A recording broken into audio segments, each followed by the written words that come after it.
The distress signal crackled through the void of space, its desperate frequency cutting through the cosmic background radiation like a knife through silence. Captain Adam Harrison stood on the bridge of the UES Prometheus, his weathered hands gripping the command console as the translation algorithms worked their magic on the alien transmission. "Send us anything, we're getting slaughtered."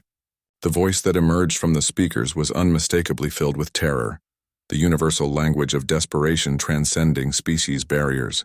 "Our homeworld. They're systematically destroying our colonies. Please, anyone who receives this, we need help." Lieutenant Maheen Kazmi, the ship's xenolinguistics officer, looked up from her station with wide eyes. "Captain, the signal is coming from the Kepler 442 system. The Zephyrians. They're a peaceful mining civilization we made first contact with 3 months ago." Adam's jaw tightened.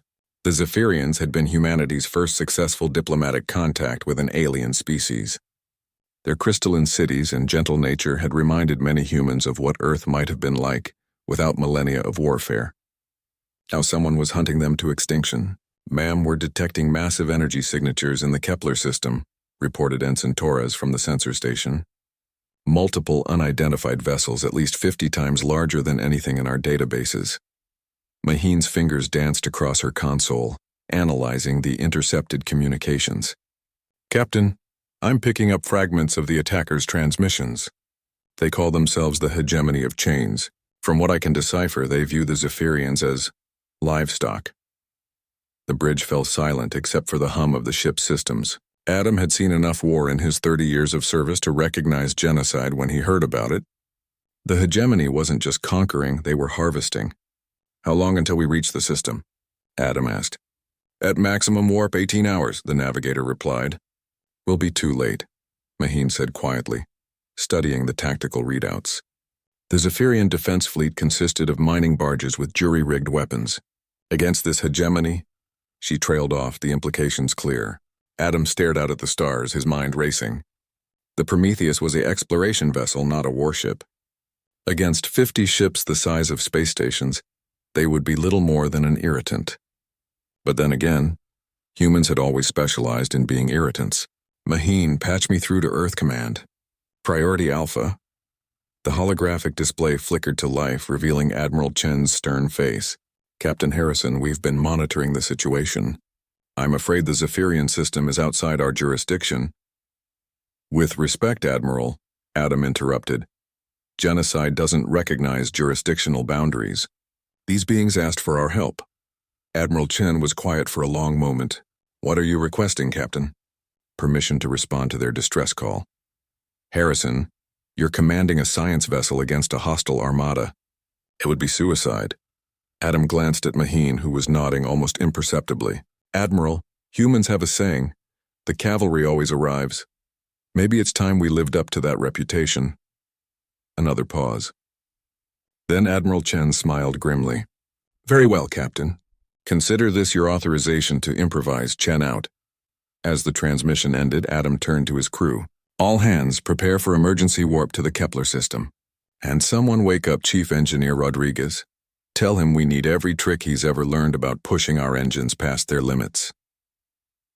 The Prometheus dropped out of warp at the edge of the Kepler system, and the sight that greeted them was like something from humanity's darkest nightmares. The hegemony ships were monstrous things, each one a kilometers-long construct of dark metal and pulsing energy conduits. They moved through the system like cosmic locusts, methodically stripping each Zephyrian colony down to its foundations. "Sensors are detecting massive energy weapons," Maheen reported, her voice tight with controlled emotion. "They're not just destroying military targets, they're glassing entire continents." Adam watched as one of the hegemony vessels opened fire on a crystalline city below. The beam weapon turned 3 million years of geological artistry into molten slag in seconds. "Sir," Ensign Torres called out, "we're being hailed by the lead hegemony ship. On screen." The alien that appeared was a nightmare fusion of insect and machine, its multifaceted eyes glowing with cold intelligence. When it spoke, the translation matrix rendered its words in a voice like grinding metal. "Unknown vessel, you will withdraw immediately or be processed along with the livestock." Adam stepped forward, his expression calm. "This is Captain Adam Harrison of the United Earthship Prometheus. You will cease your attack on the Zephyrian colonies immediately." The alien's mandibles clicked in what might have been laughter. A single primitive vessel threatens the hegemony? Your species will make excellent slaves once we locate your breeding worlds. You misunderstand, Adam said quietly. I'm not threatening you with one ship. Maheen's console chimed with an incoming transmission from Earth. She looked up at Adam with something approaching awe. Captain, you need to see this. The tactical display updated, showing the edge of the solar system. What had been empty space moments before now blazed with the engine signatures of the entire United Earth fleet. But at the center of the formation, dwarfing even the massive dreadnoughts, was something that made both human and alien sensors struggle to process its sheer scale.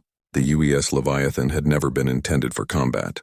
It was humanity's first attempt at building a mobile space habitat, a city ship designed to carry 1 million colonists to distant worlds. When the distress call came through, Admiral Chen had made a decision that would echo through galactic history. This is Admiral Chen aboard the UES Leviathan, came the transmission. Hegemony vessels, you have 30 seconds to withdraw from this system before we demonstrate why humans don't negotiate with slavers. The insectoid commander's expression shifted from arrogance to something approaching concern. Impossible. No species could mobilize such a force so quickly. Adam smiled grimly. You're right. Most species couldn't, but humans have spent 10,000 years perfecting the art of warfare. We've fought each other across every continent, in every environment, with every weapon we could imagine. And when we finally stopped fighting ourselves, he gestured toward the display showing the approaching human armada. We became very, very good at fighting anyone who threatens our friends. The first salvo from the human fleet lit up the darkness of space like a newborn star. The hegemony had never encountered weapons designed by a species that had turned warfare into an art form, refined through millennia of conflict into instruments of terrifying precision. The battle lasted 6 hours. When it ended, the hegemony of chains existed only in scattered debris fields and the historical records of species they would never again terrorize. As rescue ships moved through the system, evacuating Zephyrian survivors and beginning reconstruction efforts, Maheen stood beside Adam on the bridge of the Prometheus. The Galactic Council is calling it the liberation of Kepler 442, she said. They want to establish humanity as a protectorate species for developing civilizations. Adam nodded, watching human and Zephyrian vessels working side by side to rebuild what had been destroyed. Sometimes, he said quietly, the universe needs someone willing to answer the call for help. I'm glad it was us. In the years that followed, the phrase "send us anything" became synonymous with hope throughout the galaxy, because everyone knew that if humanity heard your cry for help, they wouldn't send just anything. They'd send everything.